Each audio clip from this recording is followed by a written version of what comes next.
هما بيتحدوني وجايبين لي دقيق البيتزا عشان عايزين ياكلوا بيتزا. قمت جايه انا نازله لهم بدقيق الحبه الكامله، انا كمان هعمل بيتزا بالحبه الكامله. تعالوا نجرب مع بعض نعمل البيتزا بالدقيق بتاعنا العادي ونعمل البيتزا بدقيق الحبه الكامله. يا ترى تفتكروا هيطلع طعمه حلو؟ لاول مره اجربه معاكم. يلا بينا نبدا الفيديو بعد ما نصلي على رسولنا الكريم ونقول صلي وسلم وبارك على سيدنا محمد وعلى اله وصحبه اجمعين، والسلام عليكم ورحمه الله وبركاته. يلا بينا نبدا الفيديو نشوف مكوناتنا ونجرب البيتزا بالدقيق بتاع البيتزا ودقيق الحبه الكامله. يلا بينا نبدا. يلا بقى نحضر ايه مكوناتنا واشيائنا اللي هنعجن بيها. معايا كوبايه من الميه، عليها نص كوبايه من اللبن، باكت من الخميره، معلقتين سكر كبار، رشه من الملح، وربع كوبايه من زيت الزيتون، يعني ربع كوبايه وشويه. خلاص يعني ما وصلتناش لنص كوبايه. الكميه دي كلها على العجنتين، يعني على كيلو من الدقيق. انا هعجن بيها الحبه الكامله وهعجن بيها دقيق البيتزا العادي او الدقيق العادي بتاعنا. خلاص، حابه تخليه كله لبن براحتك، حابه تخليه كله ميه براحتك، حابه تشيلي اللبن تحطي كوبايه زبادي مع الميه اوكي، حابه تحطي كريمه لباني تمام. خلاص، اهم حاجه يكون في ميه عشان يكون معانا ماده سايله عشان تلم بيها العجينه. ودي اول حاجه نص كيلو من دقيق الحبة الكاملة. هحط شوية شوية من المكونات السايلة اللي احنا خلطناهم مع بعض، مش مستنية ان هما يتخمروا ولا حاجة. انا طبعا واثقة في الخميرة بتاعتي ان هي كويسة، لسه جايباها فالدنيا تمام. خلاص، هفضل اعجن كده والم في العجينة. المهم تكون لي عجينة طرية وفيها تلزيقة شوية.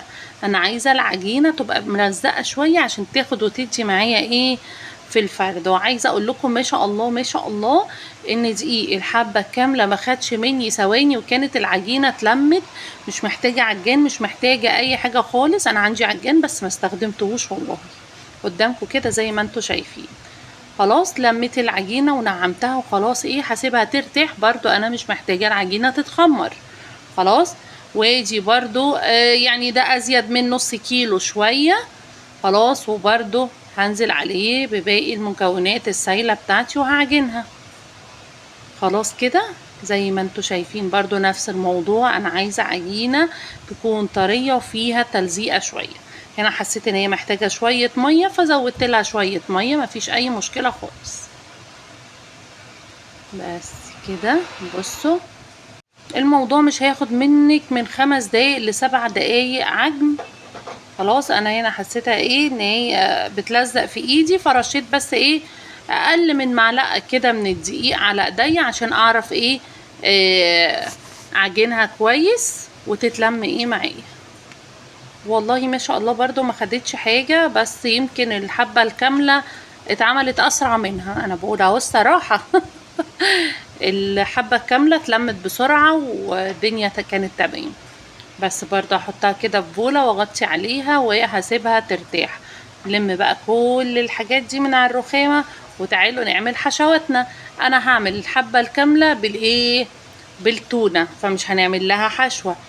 اللي بالعجينه او بالدقيق العادي هنعملها بالفراخ. عندي صدور فراخ متقطعه خلاص او شاورما. حطيت معلقه كده من زيت الزيتون في الطاسه، مش هحط لها اي حاجه غير شويه ملح وفلفل اسود فقط لا غير. هتتشوح كده تشويحتين والدنيا تمام، مش هتاخد برضو وقت معايا خالص. طبعا الحشوه دي بتاعتك، حطي الحشوه اللي تعجبك. عايزه تعمليها بشكل لحوم، عندك سجق، عندك سلامي، عندك لحمه مفرومه، عايزه تعمليها بالسي فود براحتك خالص اللي متاح عندك حطيها. وتقدري تعمليها مشكل جبن، تقدري تعمليها خضار بس تحطي لها فلفل وزيتون اي بقى خضار عندك حطي فيها. خلاص حلو كده، بس شويه ملح وفلفل اسود. هقلبها كده تقلبتين، هي هتنزل ميتها وترجع تشربها تاني وهتستوي والدنيا تمام. انا هسيبها كده تعيش حياتها. وتعالوا بقى نعمل صلصه البيتزا. بصوا والله ريحتها قلبت الدنيا. برضو كده معلقتين من زيت الزيتون، عندك زيت عادي تمام مفيش اي مشكلة خالص. خلاص، حطت لها نص معلقة كبيرة من الثوم، وهبتدي كده اشوح التومية، واول ما ريحتها تطلع وتبقى لونها كده ايه ذهبي زي ما انت شايفة كده، هديها معلقة من الصلصة. عايزة تعملي لها طماطم مضروبة براحتك، بس انا ايه الصلصة هي اللي هتديها اللون الحلو خلاص، والسمك كمان المعقول. حابة تحطي ده على ده برضو مفيش مشكلة، بس انا ايه دايما بعملك الاسهل.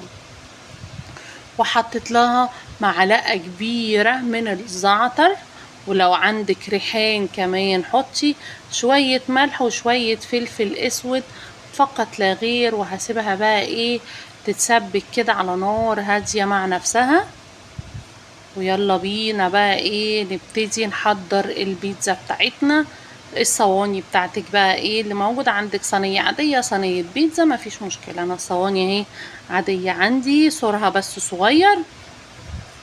العجينة ما شاء الله اتفردت معايا بسهولة، عملت لها سور كده خلاص، وبعدين شكشكتها بالشوكة. معلقتين من صلصة البيتزا اللي احنا عملناها، غطي بيها العجينة كلها. شوية بصل بقى متقطع، وطماطم كمان متقطعة، شوية زيتون، وادي كمان علبة التونة. بصوا سهلة سهلة، ده طبعا الحبة الكاملة خلاص. شوية بقى جبنة الموتزاريلا فوق الوش هنحطهم، وادي كده البيتزا خلصت معايا. ما خدتش بصوا ما خدتش وقت خالص خالص خالص. الفرن شغال معايا، هتقعد معايا حوالي من 10 دقايق لربع ساعة وهتستوي، هتبقى زي السكر. اهم حاجة تكوني مسخنة الفرن قبلها ايه ب10 دقايق كده ولا حاجة. ولا دهنت الصينية ولا اي حاجة اهو زي ما انتوا شايفين. دي صينية اكبر لان احنا عاملين العجينة اللي هو بالدقيق العادي اكبر خلاص. برضو نفس الكلام هنفردها ونعمل لها سور كده بايدينا. بصوا خطيرة برضو ما شاء الله، اتفردت معايا بسرعة. ليه؟ انا عجناها كويس، سبتها زي ما قلت لكم ان هي تكون ملزقة شوية فيها تلزيقة كده، فبتخلي العجينة طرية معاكي. العجينة بتاعتي ارتاحت حبة فهتتفرد معاكي بسهولة. وبرضو خرمتها بالشوكة، وحطينا صلصة البيتزا. عايزة اقول لكم الصلصة لوحدها كانت قلبة ريحة البيت. شوية بصل، حسيت بقى ان البصل قليل فكان فيه بقية البصلاية عشان هي كانت ما شاء الله كبيرة، خرطت لها تاني زيادة. برضو الطماطم والزيتون، طبعا حابة تحطي فلفل عادي حطي فلفل، بس انا ايه الولاد قالوا لي يا ماما مش عايزين فيها فلفل، فعشان كده ما حطيتش. خلاص انت بقى عايزة تحطي فلفل اخضر فلفل الوان اللي يريحك.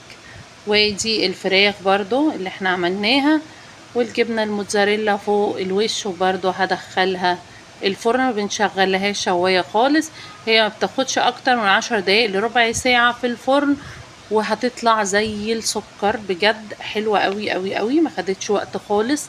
اللي بيستصعب الحاجه في البيت، لا الموضوع سهل خالص، ابسط من البساطه.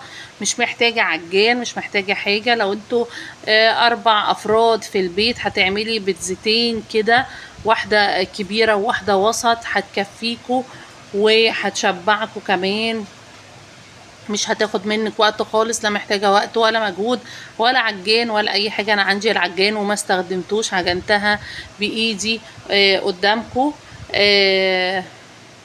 بصوا بقول لكم جميله، والريحه فظيعه، الريحه بجد خطيره خطيره خطيره. صحه والف هنا للي اكل منها. الحمد لله اللي اكل منها عجبته جدا جدا، وما فرقش بين العجينتين. تعالوا بقى اقول لكم رايي في بيتزا الدقيق الحبه الكامله، والبيتزا اللي بالدقيق العاديه اللي احنا متعودين عليها. تعالوا نشوف الفرق ونشوف الطعم، وهل في فرق ولا لا، وهل لو حد جربها لاول مره وهو ما يعرفش هيحس بفرق في الطعم ولا لا. بس احنا دايما بندور على الحاجه الصحيه والاصح بالنسبه لنا، مش عايزين نحرم نفسنا من حاجه، عايزين ناكل كل اللي نفسنا فيه بطريقه صحيه والافضل. بس كده تعالوا بقى بصوا طلعناها بقى، وانا عندي بقى اطباق البيتزا بقى. بصوا ده انا دلعتهم دلع ايه، دلع جامد بقى.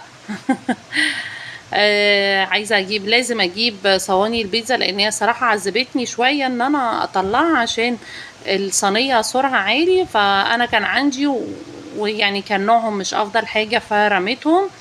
فان شاء الله ربنا يسهل وهجيب صواني بيتزا. تعالوا بقى بصوا شكلهم تحفه، شكلهم يشهي. الجبنه بصوا ليها مطه كده خطيره. دايما اختاري نوع الجبنة الموتزاريلا، النوع الكويس اللي يديكي المطة الحلوة، بتفرق دايما في الطعم خالص. وكل بقى ما تكتري جبنة كل ما بصوا تبقى اطعم. بصوا انا طول ما انا واقفة الجبنة عمالة تلزق في ايدي وانا اكلها، يعني بجد كانت حلوة قوي قوي. بصوا بصوا بصوا مطية الجبنة فظيعة، بقول لكم خطيرة خطيرة. تعالوا نجرب بقى مع بعض ونشوف. تعالوا بقى ندوق بالدقيق القمح الكامل واقول لكم رأيي.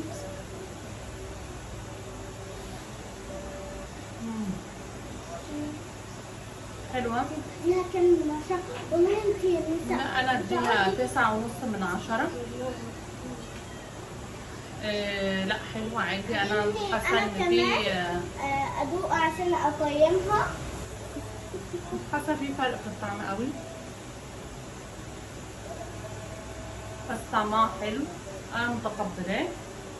لو حد متعود على الدقيق الاسمر والحبة الكاملة والكلام ده مش هيفرق معاه. طعمها حلو صراحة، بالتونة خطيرة. اما طبعا دي بتاعتنا العادية عادي خالص اهي. بيتزا عادية طعمها لذيذ، جبنة خطيرة، طعمها حلوة قوي. ما فرقش الطعم كتير بجد، ده حقيقة ما فرقش الطعم كتير. وزي ما قلت لكم اللي متعود عليها مش هيختلف معاه كتير. طعمها حلو ولذيذة كمان وخفيفة. جربوها، انصحكم بيه. طبعا انصحكم بيه لو انت حاسه وعايزه تعمليها. لا حلوه طعمها تحفه، جربيها. ادي البيتزا العاديه بتاعتنا اللي هي بدقيق البيتزا، ما اختلفش كتير. جربوهم ان شاء الله يعجبوكم. يا رب النهارده الفيديو يكون عجبكم. بحبكم قوي. باي باي.